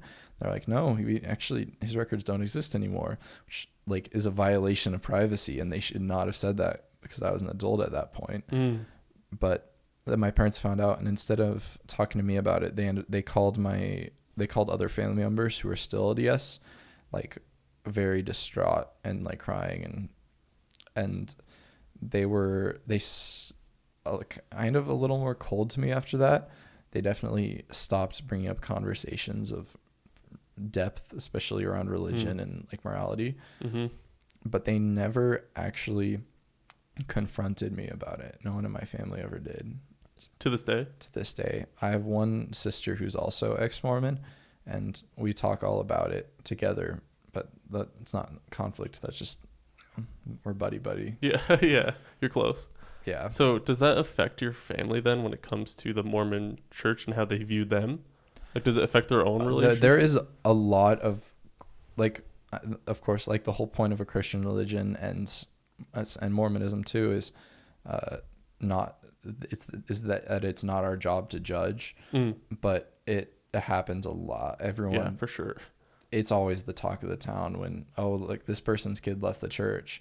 Oh, this person is going inactive. This person like is doing that. So it's like Mormon congregations are really, really like centers for hot gossip about other Mormons not being good Mormons.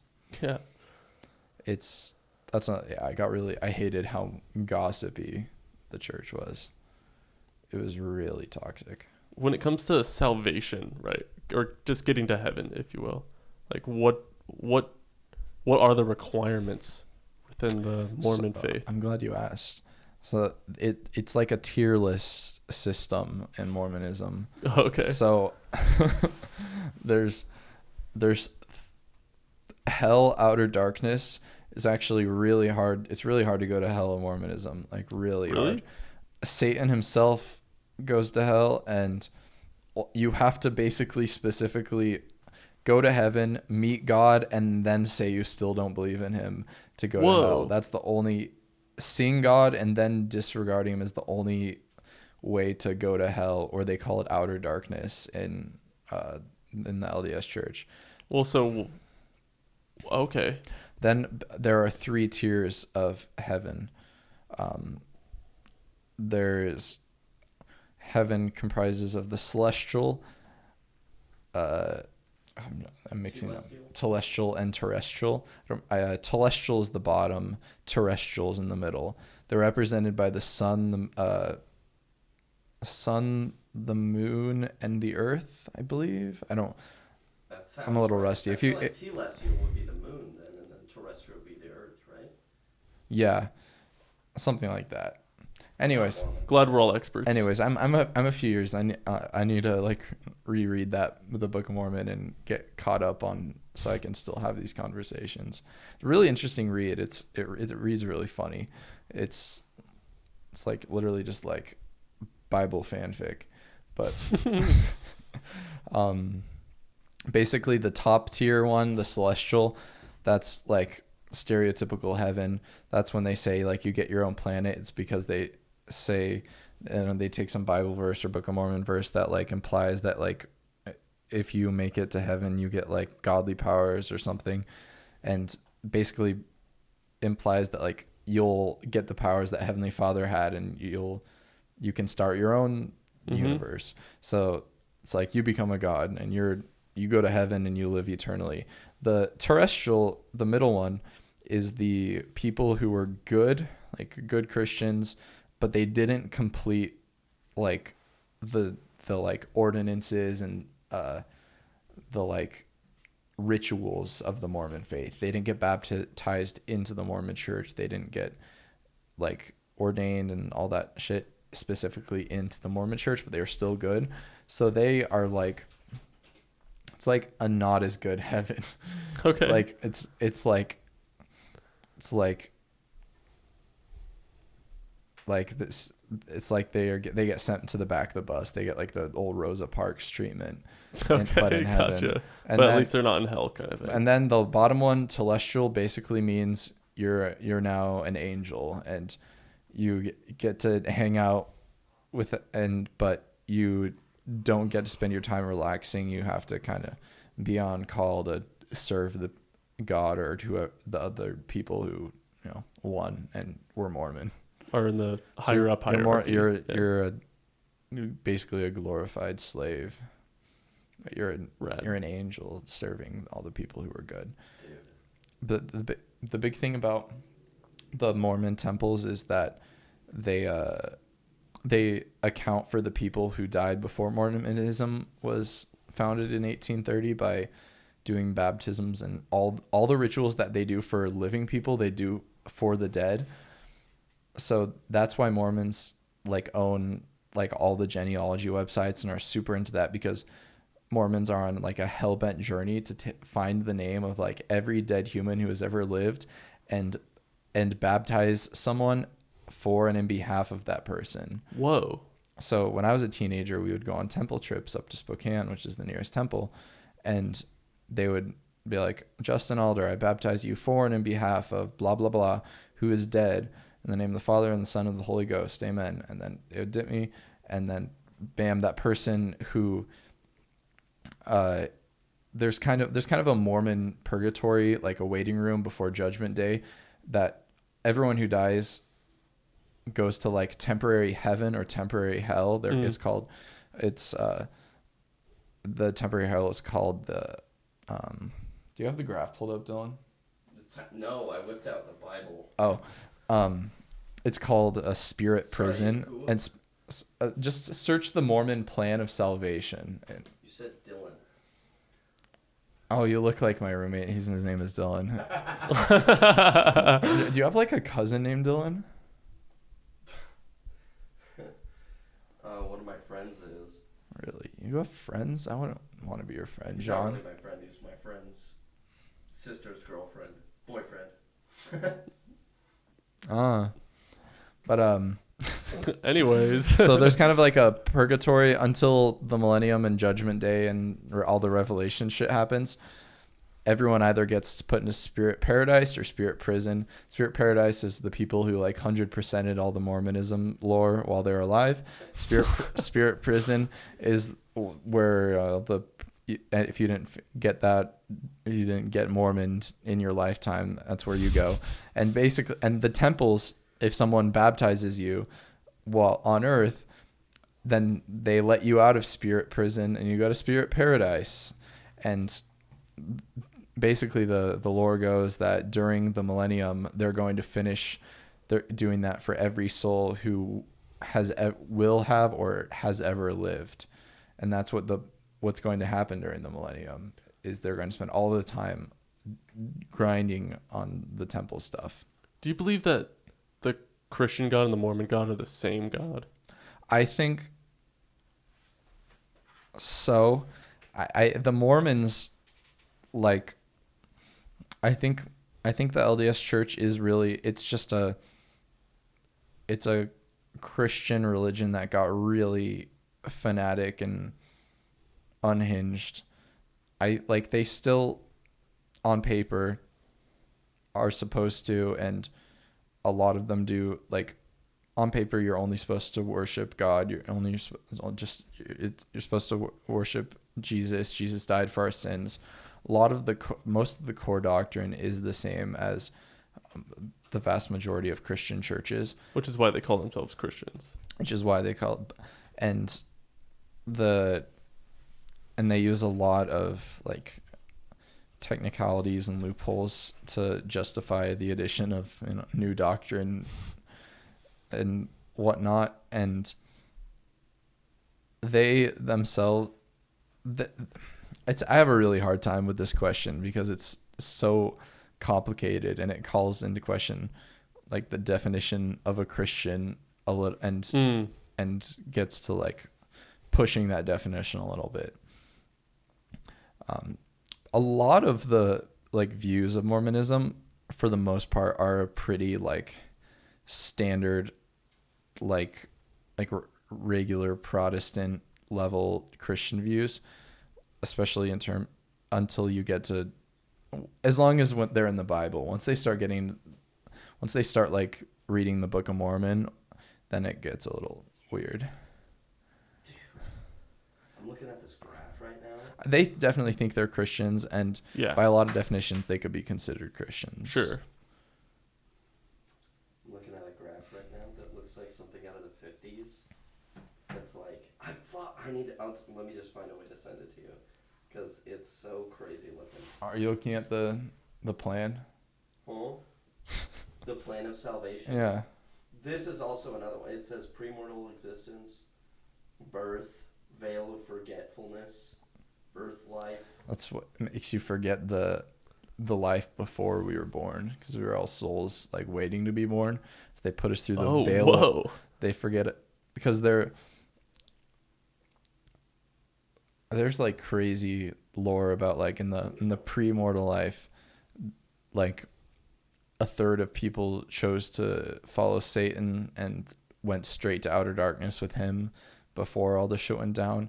Then 2/3 of us chose to be born and follow Jesus.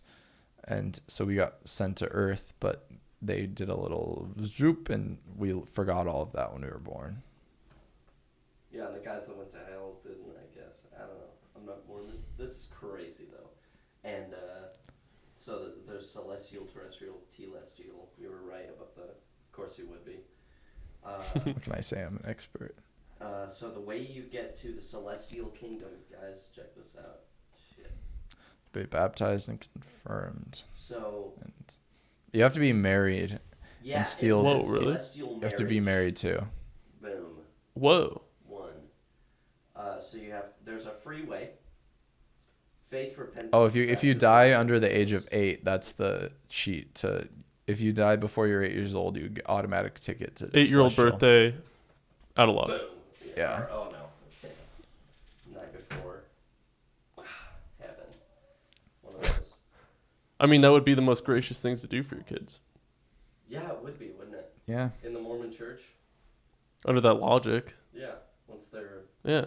the night before. Like if your their parents did that birthday. to you, technically. Yeah, I would have been Yeah. in heaven living it up, and now I'm here with you guys. I'm so Woot sorry. This is the realm of. This outer is darkness. this is outer darkness. Damn, that's crazy. You have to be moral, loyal, tithe, word Yeah, of 10%. wisdom. You have to pay 10% of your income. Mm-hmm. That's the Lest bit. you should not go to heaven. Well, because that's my That's- Mormon that's friend how- growing up. That's how it's. The Mormon Church is just a big business. They are the largest individual landowner in Florida, and they have an investment firm that is worth over $200 billion now. I think they use all the tithing 100%, like 100% of it, into just a massive investment fund that's like worth more than like a lot of small countries. And John over there can fact check me on that. Sorry, I stopped paying attention again. What are you like playing games over there? Yeah, I'm playing games. I'm looking at the different fucking responses to when I looked up Mormon Tears of Heaven. I get so many different little graphics that look like some white dude was just, how do I make kids believe me? And then put some shit up, put some clip art in there. What were you asking? I was saying if you wanted to, you could fact check me on what I was saying. But obviously you didn't listen, so we can just pass it off as truth. Let me see if the 8-year-old thing is true.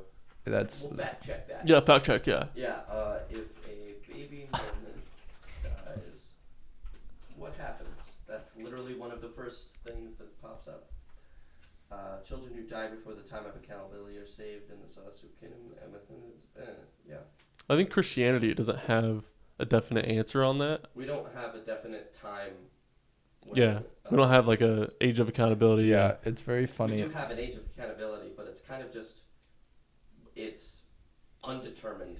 It's not defined within the Bible. It's very funny that they put a one size fits all 8 years old. You know, in the day you turn 8, suddenly if you kill someone, it's your fault. But the day before, Yeah, Chucky. Isn't Chucky like a little guy? yeah, You know, that's little dude. he's a little guy. Yeah. You know, from that one. No. Film? You don't know He's Chucky? the little redheaded Oh, freaky kid. I've never watched it. Me neither. But Me it's a neither. little guy. He goes, Yeah, I'd kill him for sure, dude. Right before the age of accountability. yeah, dude's going to heaven. Hell yeah, Fuck him up. and I'm not. So I'm. I think Christianity only has an age of accountability based off of the belief that God is ultimately just, Yeah. and there's no way to reason why a child who God, or at least Jesus, shows extreme importance to and love to. Yeah, think of a 30-year-old gimp, you know, can't think. Boom. Like, you can't think about anything. Anyway. Okay. Can I ask you a anyways. question? Yeah, dude. When you go to a Coca-Cola FreeStyle machine, what do you get? I don't know what that is. I don't drink soda. What's a Coca-Cola That's- FreeStyle machine? You saying a vending machine? He's kind of a square. I don't know what that crazy. means. Let me pull up a Whip it picture. I'm doing your job. Ligma shield, dude. What's going on? Freestyle my balls on you. No shot. Have you been to a movie theater in the last like 10 years? Yes. You know have you been to Wendy's? Yeah. Wendy's nuts. Oh, I know what you're talking about. Yeah, big soda dispenser. The soda. Yeah, like, yeah. Any soda, any flavor. Yeah, those are the best machines. So now you're a fan, huh? Oh yeah. I don't know what, you don't think they're good?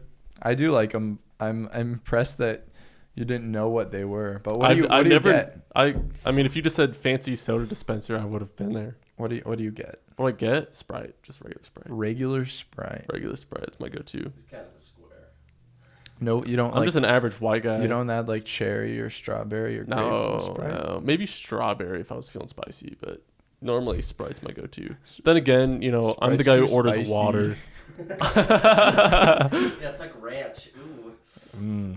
Dude, you know what is disgusting? Ketchup. Really? Yeah, I hate ketchup. Along with mayo's kind of disturbing, but I'll Describe me how you make a sandwich. mustard. It just mustard on a plate? Well, bread. Oh, mustard and bread on a plate? Yeah, then all sorts of other stuff. Pickles, lettuce, meat, hopefully. Some sort of meat. I don't know, chicken, turkey, beef. The list goes on. Stop listening again. Yeah, I don't know. This is I like my condiments. I like my ketchup and my mayo. Though, depending on the situation, I think they serve as the lube of the sandwich for when the sandwich needs lubed. mustard does great for that. And I don't know. I think it's Kind of a when you have a really, like, I am making a really big thick turkey sandwich. I'm using like this deli turkey, and it's like kind of dry, and it needs some help. And like mustard's good, but you can't put too much mustard on because it's like it's a pretty strong, a lot of mustard on. it's a pretty dominating flavor, and it takes away. It is delicious. It takes over the flavor of mustard will take away the flavor of all the other shit. That's why the lower flavor profile condiments are kind of nice.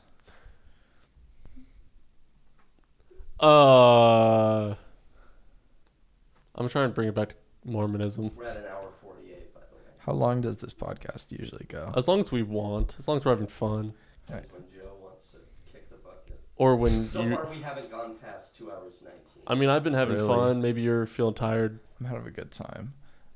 I'm intrigued. This is gonna be so. When can I listen to this?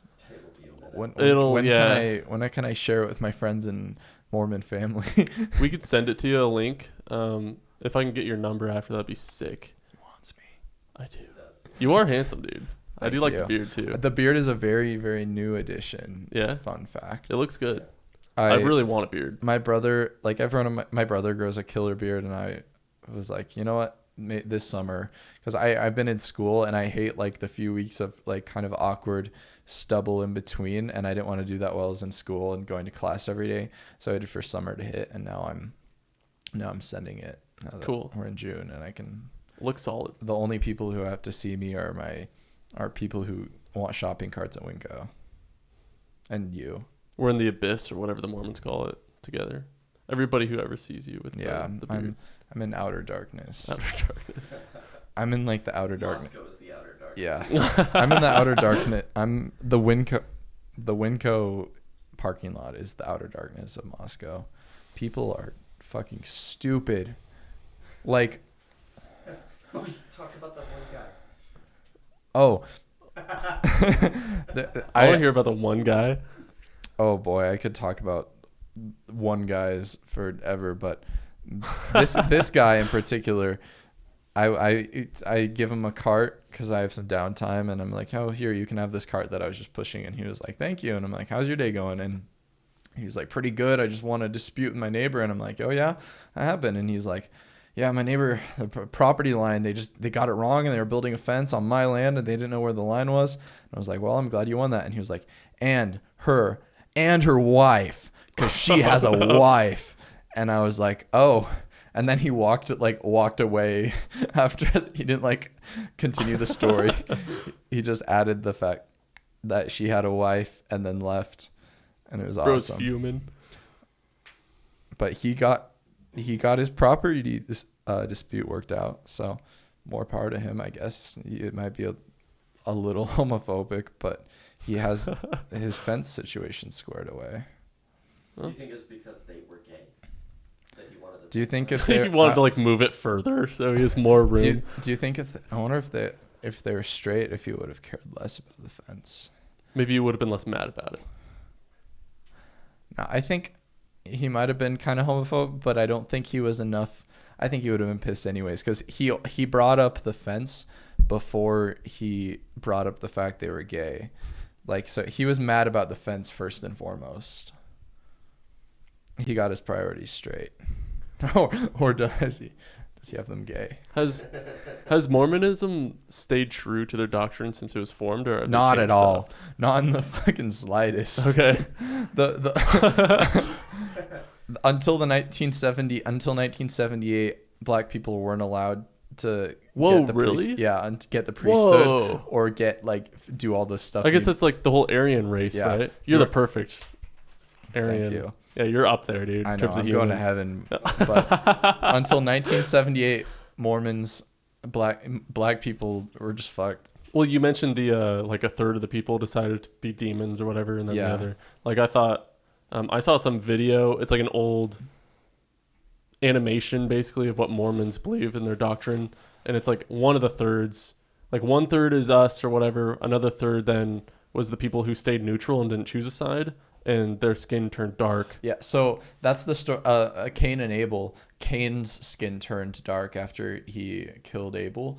And Biblically, or and the Book of Mormon. Book of Mormon. Yeah. Book of Mormon. Okay. So they believe that from there on out that like evil is just associated with dark skin. And then, but the crazy thing is the story of the Mormons take on the Native Americans. They came across on the boat from Jerusalem and they ended up in America.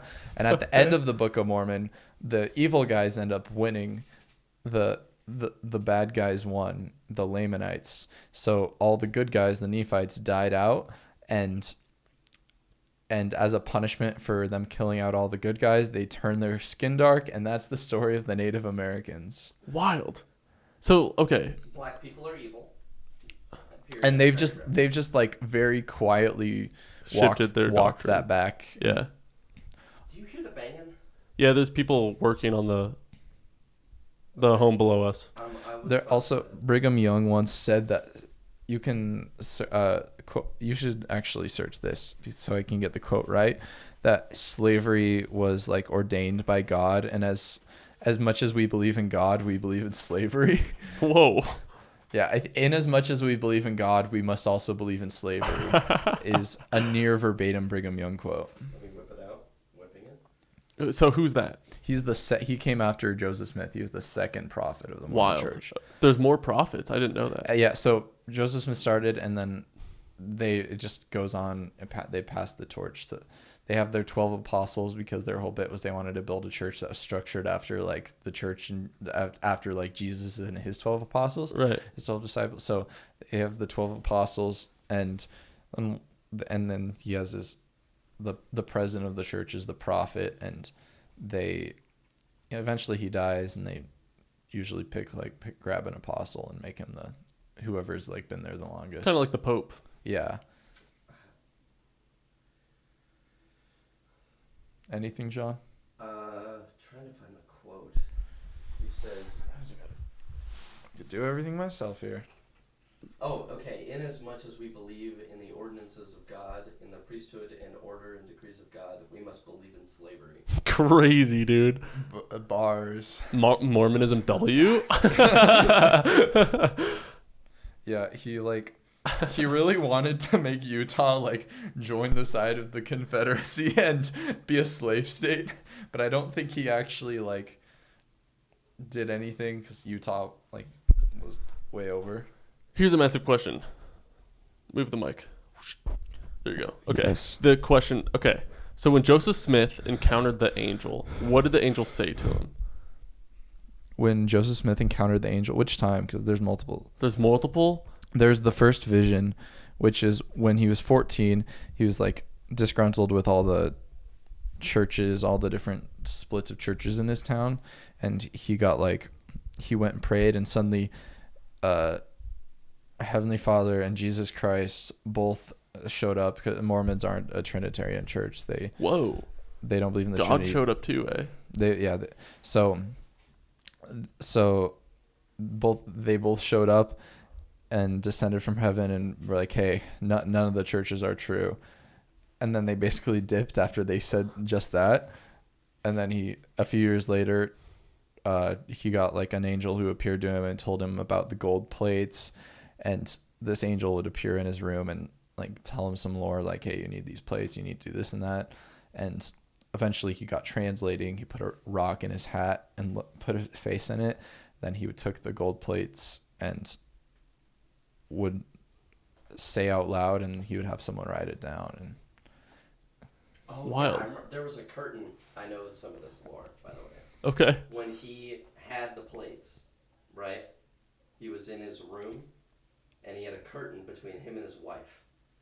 And he'd be reciting words off of the plates to his wife to write down, instead of just like showing her the plates and reading it off. It's like, no, babe, you can't see him. Like, this is. So he's super suspicious. his girlfriend Yeah. goes. And then we the still have stone. never seen the golden tablets. No, or whatever. they got like taken back to heaven after he was done with them. Okay. There's apparently, 3 or 4 witnesses is what. Yeah, there were at the like front of the Book of Mormon. There it lists the different witnesses. Funny enough, most of the like witnesses listed ended up like leaving and like calling BS on it. Yeah, because That's one of the. It's literally just a business. It's like Joe saying, guys. I got Also, a cool business there idea." he did this really funny bit when Mormonism was young, where he would get new followers and then he would send them on mission trips to England and then marry their wives. That's And their whoa. and their daughters. He married some mother-daughter Bro's just a pairs. player, dude. He married a lady and her daughter. Whoa. That's hot. He married Mormonism W. He married a 14-year-old. He married the 14-year-old because for some reason of how he needed to do it so she would be saved, because you had to be married in Mormonism to be saved, and for some reason that meant he had to marry her, and he had to do it right then and there. That's where polygamy came from, probably. Yeah, because he was down bad and justified it by saying, we need to get these people married so they go to heaven. In reality, he had that dog in him. He did have that didn't he? So yeah, okay. And then God decided it wasn't going to be a thing anymore, like mysteriously after it started becoming a pretty big legal issue.